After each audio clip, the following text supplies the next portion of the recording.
that is what is given to a last maker, and then he will start from that point. Yeah. And he'll make one last, and then it'll come back to the workshop to have the other lasts fellowed on the machine. Just smoothing it out so it's got a nice surface. You're wearing a suit, as you're wearing, that classic style of shoe to wear with that. Yeah. For business on an everyday basis is the Oxford with a cap. A bit of extra strength on the cap, not only for the sort of, to take a bit of knocking about, but also you can get a very nice high shine on that. Yeah. The closer will be given the lasts. They will make the paper patterns. They're tailoring the patterns they have to the particular last. So those patterns will then be given to the clicker, and the clicker is the person who looks after the leather and cuts out the leather. The clicker will then bundle the leather for the shoe together, and they'll give it back to the closer, who will then essentially close those pieces together and again do the punching on the toes and do all the work.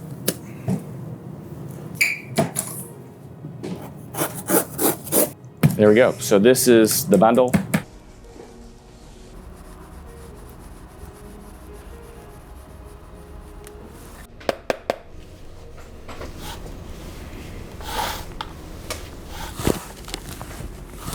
And so this is the point at which the shoes have been made. You know, the shoes are tried on for the first time. This is the proper way of fitting a shoe. We present the shoe in a completed state. Obviously, we've made the lasts, we've made the uppers, we've made the soles, and all of those individual elements will actually have an impact and influence on what we call the fit.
Jonathan, wow. Kirby. Look at these. Unbelievable. Well, here they are. Would you like to have a look at them? Absolutely.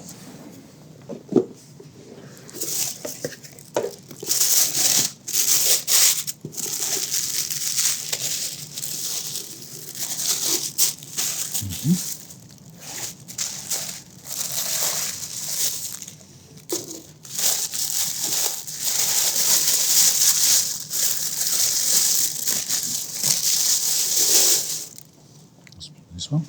Wow, look at these. I mean, what a difference the finishing looks. I mean, they were beautiful whenever I tried them on for the fitting, but it's clear that the job wasn't done yet. Significant work has gone into these, the polishing, the shoe trees, which are gorgeous.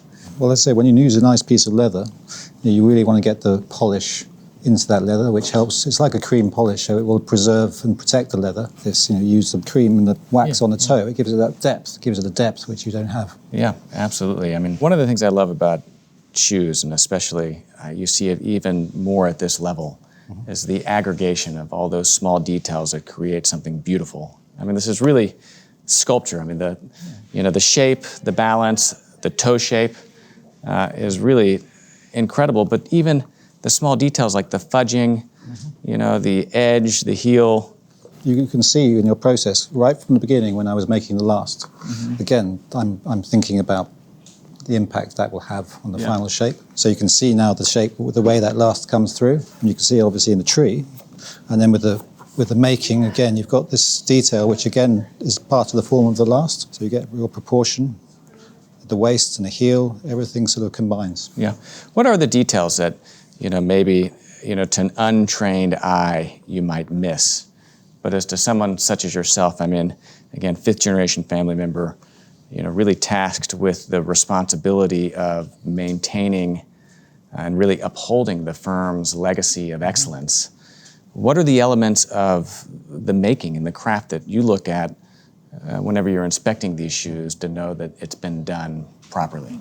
Well, I mean, going back to the days when there were competitions and shoes would be judged, I mean, there were 3 elements that were in a shoe: the quality of the material, which we have, the quality of the craftsmanship, which we have coming through in the last and the closing and the making, and then you have what is called the sense of proportion.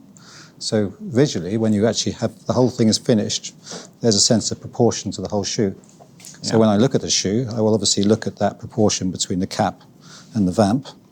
I'll look at it as you would see it as a customer. And it's always interesting to look on the other side of the shoe and look at that proportion which comes out through the actual sole. So you've got the joint, you've got the waist, and you've got the heel. And you can generally see the quality if you get that proportion. Obviously it's in sort of different people see things differently. Yeah. But there's a sense of balance. There is. Which you get when it all comes together, regardless of the shape of the foot. I guess that balance, right? I mean, it's something that isn't striking. I mean, it doesn't jump out at you, but whenever you look at it, it's just the proportions are perfect. Yeah, it's like a painting which has a good composition. Yeah. Things are in the right place. It doesn't, the eye is naturally sort of comfortable. Yeah, it's easy and comfortable on the eye. Absolutely. The other thing that we spoke a little bit about during the fitting, but you see it even more now, is the dimensionality to the toe shape. Right? It's got a beautiful soft round, from the top down. But if you look at this 3-dimensionally, it has curves from all directions. As a something to display, obviously there is an element of display in all of this. When people rarely will look at something from the same angle that you're looking at it, they will look at it from the side. They will look at it from the distance in the front. And again, it's how it combines with what you're wearing. What about the heels? I mean, this is another one of those elements that when you're looking at a pair of Bespoke shoes, it's maybe easy to take for granted how well executed this is. But comparing it to some of my early ready-to-wear shoes where, the heel block was, almost too large for the shoe itself, there's no more material here than needs to be. Yeah, well, maybe that's a good way of putting it. You don't want any more than needs to be there. Yeah. Excess, if the heel is protruding, it's just an unnecessarily weight. I would say and you know, the makers, as you've seen, they use their edging irons. They want a clean, straight line all the way around. So you'll look on there, it'll be parallel with the ground. The shoe isn't quite so well made. You will look at it from here and everything will be possibly skewed one way or the other. So you want a balanced heel. So you'd sit comfortably, it's not throwing you to the left or the right. And one of the other things I've seen, and this is probably maybe even more common with some not well-made bespoke shoes and with factory-made shoes, is where, you know, the heel line cannot be perfectly vertical. I mean, this is perfectly, you know, kind of vertical and perpendicular. So when the maker pulls that and the closer closes it, the expectation is that that seam is down the center of the back. Well, 175 years of aggregated, uninterrupted experience. Well, there's a lot of value in the work itself as an occupation. It's something that you do want to teach and you do want to carry on. So it's nice to be in a position to do that. Yeah. What do you think the legacy of Lobb is? You know, one day, you know, you'll be passing, you know, the baton on, hopefully, to the next generation. We're always hoping that in the future the skills that we retain and we maintain will be carried forwards. Yeah. As you know, we are one of the last firms that operates in what would be considered the traditional way, maybe even 100 years ago. So it'd be nice to think there may be a sort of resurgence of companies who exist purely making shoes individually to order. Yeah. And that is rather unusual. And it will incorporate these skills and these traditions that we've helped carry forwards. Absolutely. I mean, and it's traditional and authentic, not just in the way that the craft is approached, but really in so many more ways than that, as we saw with the fittings, right? I mean, you know, John Lobb approaching the fitting with a complete shoe, right? Because that's the way that this firm has always done it. You know, the division of the, you know, the labor in some ways, where you have the last maker, the pattern maker, the clicker, you know, the bottom maker, right? I mean, that's, you know, divided up the way that it's always been traditionally done. Yeah, well, they're natural breaks, you know, they're natural, they are different, they suit different temperaments, suit different individuals. Yeah. It's rare to have a sort of encompass all of them, but as a last maker, I wouldn't make a good closer. Yeah. Well, I mean, I think the point being really is in seeing it is understanding that it's not arbitrary and it evolved that way for a reason. Yeah. And it's easy whenever you're looking at a tradition that's over 175 years old to have lost sight that there was a reason and a purpose for it coming to be the way that it has. And then, you know, basically throwing that out the window and starting over and then realizing that, no, in fact, the way that it's always been done like most was, in fact, the best way to do it. Children, they learn the same lessons over and over again. It's nice to have human nature. It's nice to have someone to sort of give you some guidance as to and look at these shoe trees, wow. I mean, look at the finish here. Yeah. Again, it's natural wax polish. So it's it's not veneer, or it's not varnished. It's not varnished, no. It's not a lacquer. Yeah. Wow.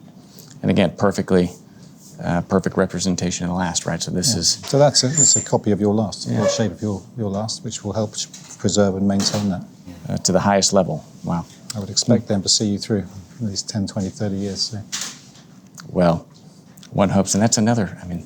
Still a young man. Yeah, still a young man, that's right. I mean, you know, hopefully they're not my last pair of Lobbs, but I certainly, you know, want them to last because they are an investment. And, you know, that's another element that we see in the craft is the durability of it. They're made in such a way that they should last 30 years, if cared for properly, of course. I saw, you know, during the process of having these shoes made is that, you know, the handwork and the craft you know, really ultimately serves the purpose of durability and longevity. And so a pair of shoes made by hand, using the traditional techniques that Lobb, of course, employs, should make a shoe that, if well cared for, should last a lifetime, if not longer. Yeah, absolutely. Yeah. Well, can I put them on? Please, shall we put them on? Would you like us to pack them up, or would you like to walk out with them? I think I'm going to walk out with these. Good plan. Good plan.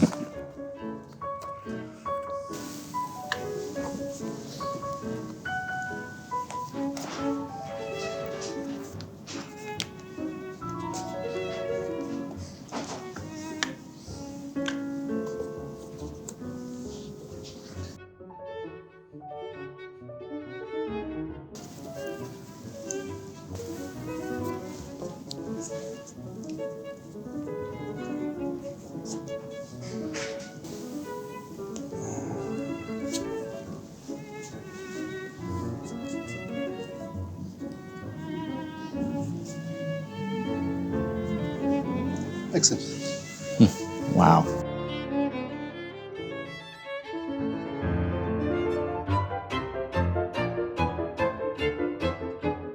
Wow. These are amazing. I mean, Jonathan. Thank you, Kirby. I can't tell you how much I've appreciated and enjoyed this experience. And, you know, going through every step over the last 9 months has just produced such a profound and deep understanding and appreciation for the craft here at John Lobb. So thank you for everything you do for the preservation of quality craftsmanship and tradition. Wow. Hopefully the smile on my face says it all. They're a wonderful pair of shoes. You know, thank you so much. It's okay. And thank you for allowing us to really peek behind the curtain into the incredible world here at John Lobb and the work that is done, you know, by you and your entire team, you know, preserving this incredible tradition of shoemaking. Well, it's much appreciated, and I appreciate your efforts as well. So thank you very much. This is a true privilege. Yeah. Anything I should expect? I mean, I hope you don't mind. I'm going to insist I wear them out. Well, wear them comfortably, but make sure we want you to wear them in over the course of the next few months. Okay. And obviously, that is a true test of the fitting, so to say.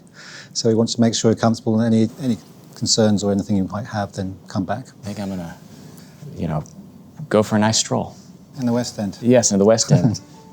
We've got your shoes here. Take your shoes and the trees and the bags, and obviously when you take them off, put it all together, and that'll help to keep it all in good shape. Yeah. Jonathan. Okay, thank you. I'll show you out. Thank you.